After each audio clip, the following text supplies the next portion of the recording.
En 1930, un auteur qui s'appelle Vladimir Prop, qui était en fait folkloriste, un folkloriste russe, très imprégné de la pensée structuraliste, a essayé d'organiser la logique des contes de fées à partir du structuralisme.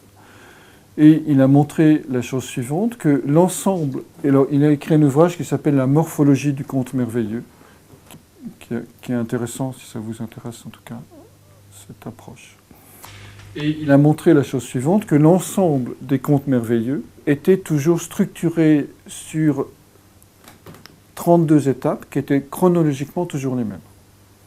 Donc en gros, il a mis en évidence la structure morphologique du conte de fées. Alors simplement, j'ai repris ces travaux et j'en ai fait une analyse symbolique. Autrement dit, évidemment, Vladimir Prop se retournerait dans sa tombe, parce que la structuralisme parle des Capricornes, c'est-à-dire elle va parler des grandes lignes de force qui organisent le système. L'analyse symbolique est Sagittaire, c'est-à-dire elle va parler du sens qui est véhiculé dans le système. On peut en fait ramener ces 32 étapes à 13 étapes qui correspondent aux 12 signes du zodiaque. Le Capricorne étant répété 2 fois, vous allez le voir. Donc je voudrais avec vous explorer cette morphologie du conte telle que la décrit Vladimir Prop et la mettre en résonance avec les 12 signes du zodiaque, ce qui donne un autre éclairage sur le mouvement du zodiaque. Il était une fois, dans un magnifique royaume, où règne le bonheur et l'abondance, un vieux roi qui interdit à ses filles de revenir après minuit. Ce vieux roi est comme ci, comme ça, etc.